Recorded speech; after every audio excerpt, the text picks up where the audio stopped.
तो दोस्तों हम बात कर रहे थे कि इंग्लैंड की संसद के अंदर 1694 में एक कानून पास किया जाता है जिसके द्वारा कोई भी अब आम अंग्रेज क्या कर सकता है, भारत में व्यापार कर सकता है। क्या कर सकता है? भारत में व्यापार कर सकता है। इससे हुआ क्या दोस्तों कि भारत के अंदर अंग्रेजों की बाढ़ आ गई। क्या आ गई? बाढ़ आ गई। तो उस समय मुगल शासक है औरंगजेब। कौन है? मुगल शासक औरंगजेब। 1700 में 1701 के अंदर क्या करता है, ये जो औरंगजेब है एक आदेश जारी करता है कि जितने भी अंग्रेज अधिकारी हैं या अंग्रेज हैं उनको क्या कर लिया जाए, गिरफ्तार कर लिया जाए। क्या कर लिया जाए? गिरफ्तार कर लिया जाए। लेकिन जैसे तैसे क्या करते थे, औरंगजेब को अपनी ओर कर लेते हैं, औरंगजेब को दबा देते हैं। कौन? अंग्रेज। कौन दबा देते हैं? अंग्रेज। अब देखिएगा इंपॉर्टेंट चीज देखिए, भारत में अंग्रेजों का जो पांव जमाने का कार्य है वो कैसे होता है। अब 1701 के बाद अपन पढ़ेंगे 1715। क्या पढ़ेंगे? 1715। 1715 की बात करें, 1715 की बात करें तो अंग्रेज अधिकारियों का एक शिष्टमंडल जॉन सरमन के नेतृत्व में, किसके नेतृत्व में? जॉन सरमन के नेतृत्व में भारत आता है। किसके नेतृत्व में? जॉन सरमन के नेतृत्व में भारत आता है। क्या है? एक शिष्टमंडल। क्या है? एक शिष्टमंडल, यानी डेलीगेशन है, एक आम बातचीत के लिए आता है भारत के अंदर। इस समय भारत के अंदर मुगल सत्ता में कौन है? ध्यान सुनना, मुगल शासक है फर्रुख शेर। कौन है? फर्रुख शेर।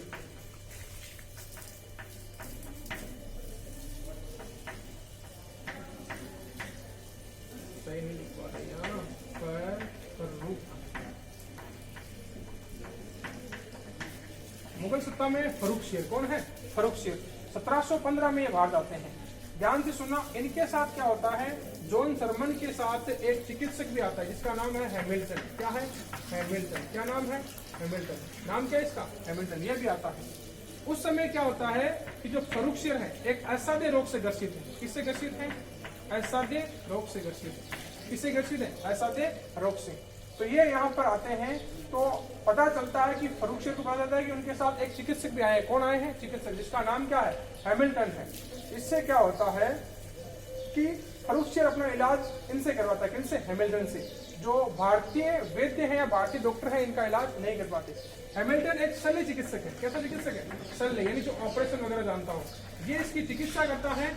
और इससे होता क्या है? इससे यह होता है कि ये फर्रुख शेर बिल्कुल तरोताजा, एकदम फर्स्ट क्लास हो जाता है, एकदम स्वस्थ, इसका स्वास्थ्य बढ़ जाता है। फर्रुख शेर बहुत खुश होता है। फर्रुख शेर बहुत खुश होता है और कहता है हैमिल्टन से कि भाई जो उपहार मांगना है मांगिए आप, धन दौलत कुछ भी। लेकिन ध्यान से सुना, हैमिल्टन अंग्रेज जाति के प्रति वफादार है। किसके प्रति? अंग्रेज जाति के प्रति। ये चाहता है कि अंग्रेजों को क्या करें, ऐसी कोई सुविधा दिला दें जिससे अंग्रेज आसानी से भारत में अपने पांव जमा पाए। तो ये क्या करता है, अब भारतीय बेचारे भोले मन के, मांगना जो मांगिए। हैमिल्टन यहाँ पे चाल चलता है। ये कहता है कि साहब आपको देना ही है तो हमें क्या दे दीजिए आप, कर मुक्त व्यापार करने की आज्ञा दे दें। क्या दे दें? कर मुक्त व्यापार। किसकी? कर मुक्त व्यापार की आज्ञा दे दें। किसकी दे दें? कर मुक्त व्यापार की। फर्रुख शेर क्या करता है? दे देता है। क्या करता है? दे देता है। लेकिन ये कह सकते हो कि एक घृणित बादशाह है। क्या है ये? घृणित बादशाह। इतिहासकार ने उपाधि देते हैं इसको, फर्रुख शेर को। क्या देते हैं? घृणित बादशाह। क्या देते हैं? घृणित बादशाह। या कैसे इसे कहते हैं? लंपट बुर्क, लंपट बादशाह। क्या कहते हैं? लंपट बादशाह। लंपट का अर्थ होता है मूर्ख, यानी अरे इसको पता नहीं ये भी, अरे इसने चिकित्सा की है, इसकी फीस दे या इसका जो भी मेहनताना वो दे, बदले में क्या दे दिया इसने? कर मुक्त व्यापार दे दिया। अब होगा क्या इससे? भारत के जितने भी व्यापारी हैं उनको बहुत बड़ा आर्थिक नुकसान होगा और अंग्रेज अपने पांव जमा पाएंगे। इस कर मुक्त व्यापार के लिए उसने एक फरमान जारी किया जिसे कहते हैं दस्तक। क्या कहते हैं?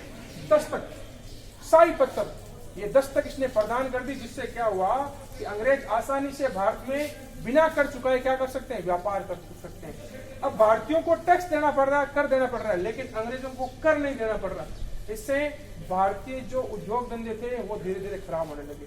अब अंग्रेज क्या कर रहे हैं? इस दस्तक का कर रहे हैं दुरुपयोग। क्या कर रहे हैं? दुरुपयोग कर रहे हैं। ये क्या कर रहे हैं? भारतीय हैं उनसे भी क्या कर रहे हैं? पैसे ले रहे हैं, सील अपनी लगा रहे हैं दस्तक की और व्यापार कर रहे हैं। भारतीय व्यापार इतने कमजोर हो रहे हैं और ये फलते फूलते जा रहे हैं। तो कहते हैं कि भारतीय इतिहास में कहा जाता है कि अगर फर्रुख शेर नहीं होता तो भारत की स्थिति, मुगल काल में अगर फर्रुख शेर नहीं होता तो भारत की स्थिति अंग्रेजों के द्वारा इतनी बदतर नहीं होती। फर्रुखसियर को जिम्मेदार माना जाता है यहाँ पर। किसको? फर्रुखसियर को, क्योंकि इसने ही प्रदान किया था ये दस्तखत पत्र, यानी अनुमति पत्र है व्यापार करने की।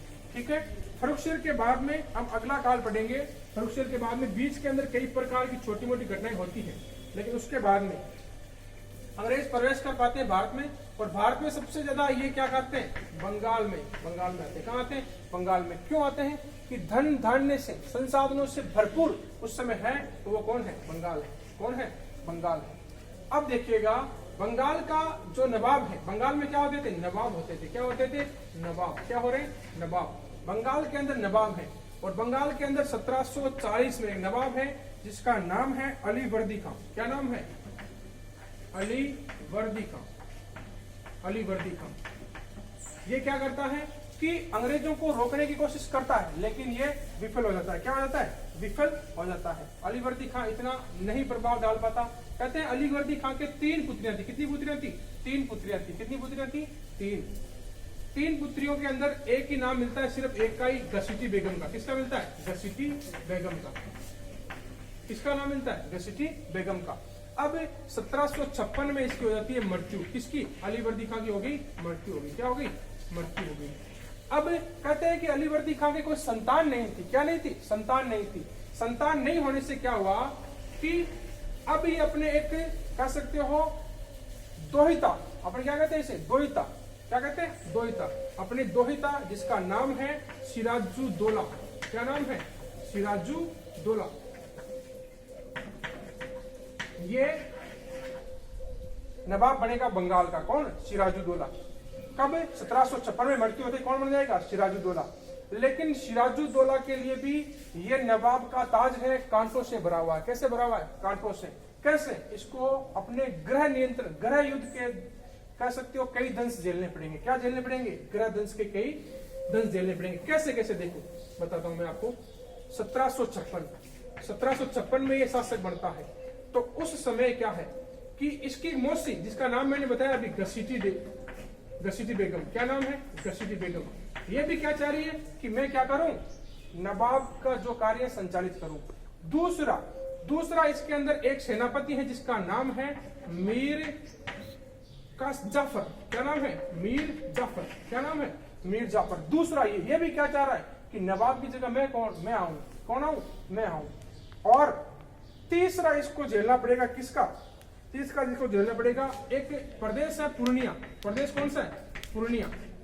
पूर्णिया बंगाल के अंदर एक जागीर है जिसका नवाब, जिसका कह सकते हो जमींदार या कह सकते हो जागीरदार है शौकत अली खां। कौन है?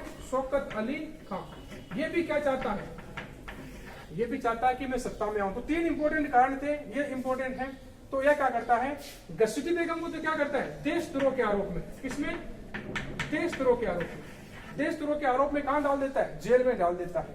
और शौकत अली को युद्ध में हरा देता है। क्या करता है? शौकत अली को क्या कर देता है? युद्ध में हरा देता है। और मीर जाफर जो इसका क्या था? सेनापति था, इसके नाना का। ये क्या करता है? मीर जाफर को हटाता है यहां से, और किसको? मीर मदान को। किसको? मीर मदान को सेनापति नियुक्त कर देता है। किसको? मीर मदान को। अब क्या हुआ? इससे दिक्कत किसको हुई? मीर जाफर को दिक्कत हुई। किससे दिक्कत हुई? मीर जाफर को। मीर जाफर क्या करता है? गद्दारी करता है और अंग्रेजों के साथ मिल जाता है। किसके साथ?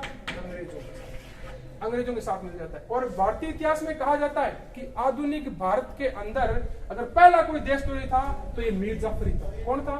मीर जाफरी था। कौन था? मीर जाफरी। अब मीर जाफर किससे मिल गया? अंग्रेजों से। किससे मिल गया? मीर जाफर अंग्रेजों से।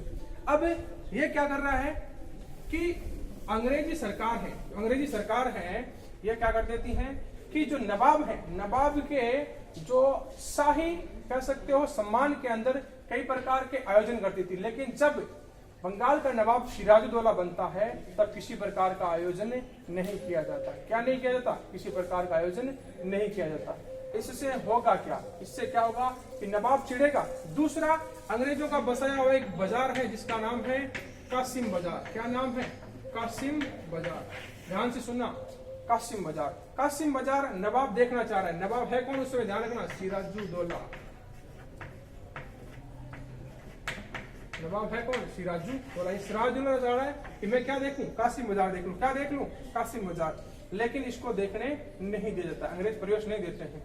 तो ये क्या कर देता है 4 जून को, कब 4 जून 1756 को इस कासिम बाजार पर हमला कर देता है। कौन? कासिम बाजार पर। कौन? मीर जाफर। कौन? मीर जाफर। मीर जाफर हमला कर देता है और यहाँ से जितने भी अंग्रेज अधिकारी होते हैं इनको दौड़ा दौड़ा के पीटता है। दौड़ा दौड़ा के पीटने के बाद ये क्या कर देता है कि कुछ अंग्रेज अधिकारी बच जाते, बाकी भाग जाते, कुछ बच जाते हैं, जिसको क्या कर देता है ये 20 जून 1756 को, 16 दिन बाद, जस्ट 16 दिन बाद, ध्यान रखना 16 दिन बाद 20 जून 1756 को ये क्या करता है कि इनको क्या कर देता है कि एक काल कोठरी, जिसका कहते हैं इतिहास में ब्लैक होल की घटना, ब्लैक होल की घटना, किसकी? ब्लैक होल की घटना। एक काल कोठरी है, काफी तंग काल कोठरी है। क्या है? काफी तंग काल कोठरी है। इसका नाप समथिंग 18 × 16 समथिंग इतनी होती है इसका नाप। इसके अंदर क्या करता है ये 143 अंग्रेज अधिकारियों को, कितने को? 143 अंग्रेज अधिकारियों को इसके अंदर ठूंस देता है पूरा का पूरा। अब देखिएगा 20 जून याद कीजिए, 20 जून 21 जून सबसे बड़ा दिन, 21 जून सबसे बड़ा दिन, यानी सबसे ज्यादा गर्मी।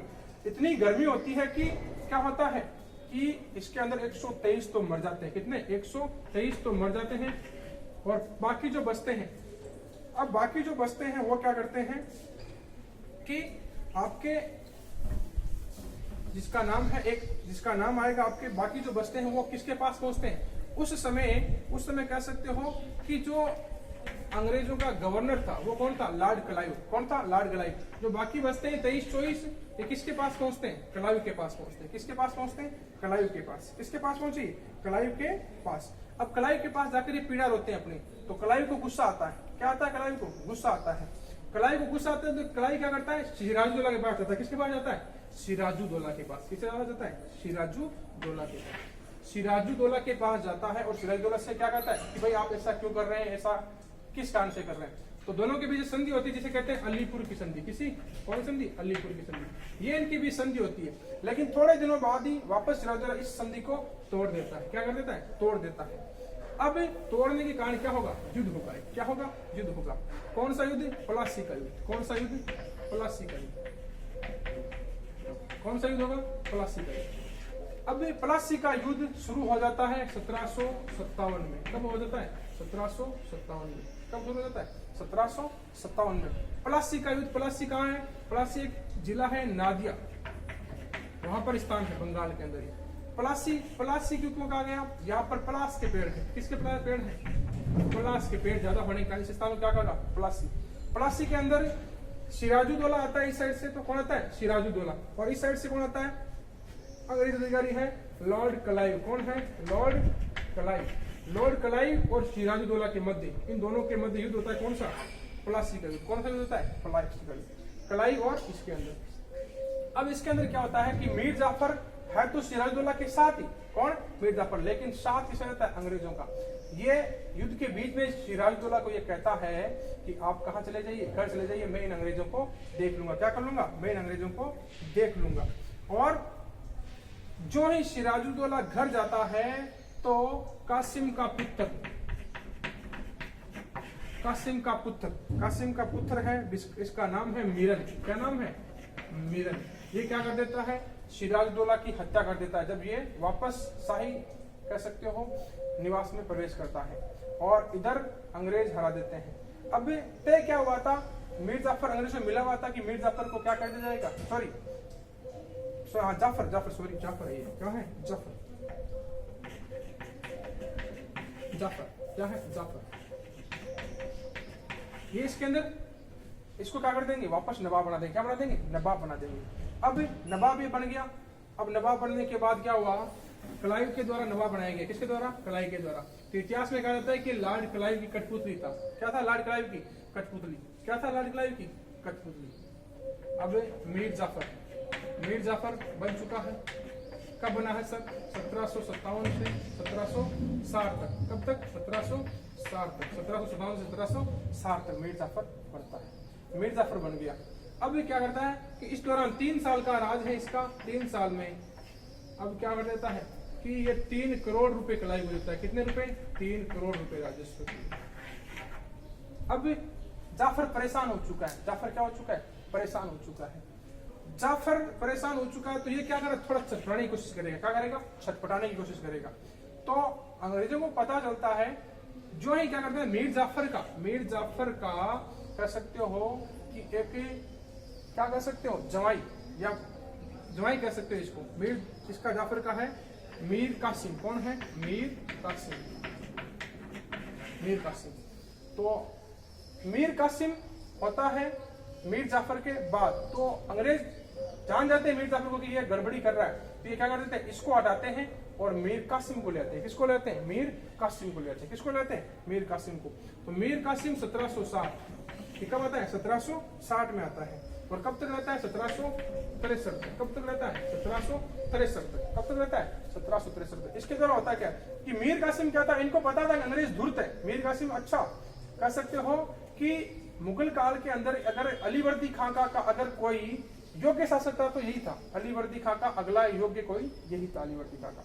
इसके द्वारा क्या होता है कि अंग्रेजों को भाव जाता है। तो ये क्या कर देता है, इसको पता है कि ये काम तो ऐसा होने का नहीं है, तो ये क्या कर देता है, जो भारतीय है उनको भी क्या कर देता है, कर मुक्त कर देता है। चलो भाई तुम लोग भी क्या करो, कर मुक्त व्यापार करो। तो इससे अंग्रेज परेशान, भाई भारतीयों को तो कर मुक्त व्यापार मिलेगा तो अंग्रेजों के पास तो जाएंगे नहीं। अब कर मुक्त व्यापार करते, इसको पता था 10 तक तो मैं समाप्त कर नहीं सकता, कर मुक्त भारतीयों के लिए तो कर सकता हूँ। तो कहते हैं भारतीयों के लिए किसने एक अच्छा काम किया।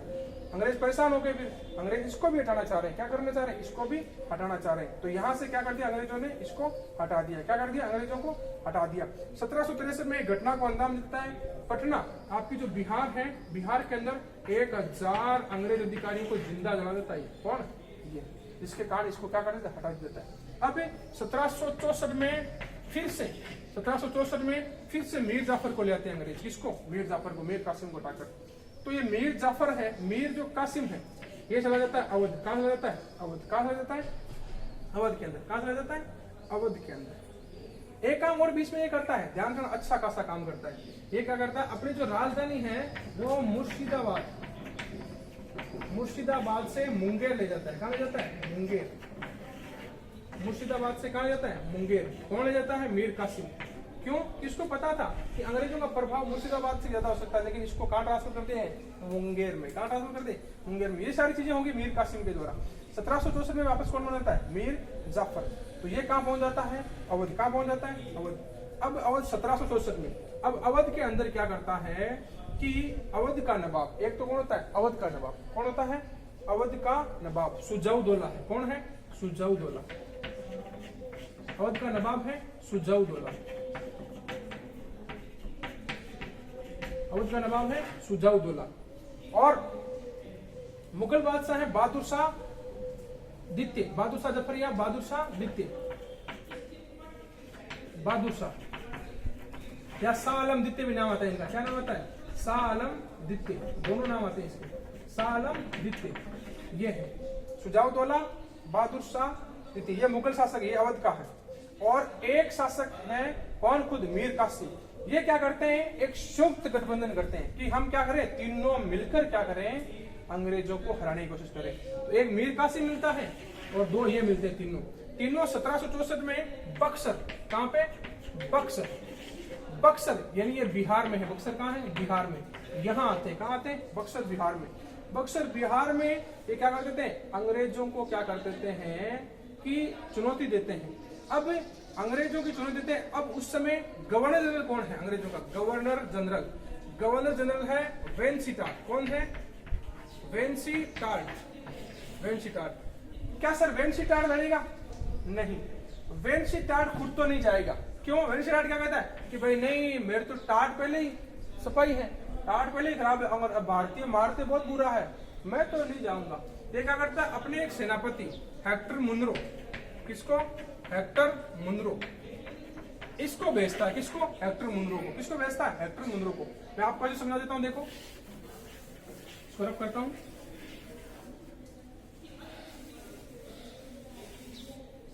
तो 1764 का युद्ध है। कौन सा? 1764 बक्सर का युद्ध। कौन सा युद्ध? बक्सर का युद्ध।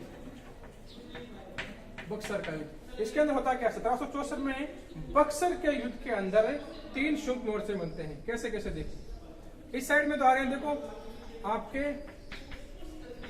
मुगल बादशाह शाह आलम द्वितीय। कौन है? शाह आलम द्वितीय। अवध का नवाब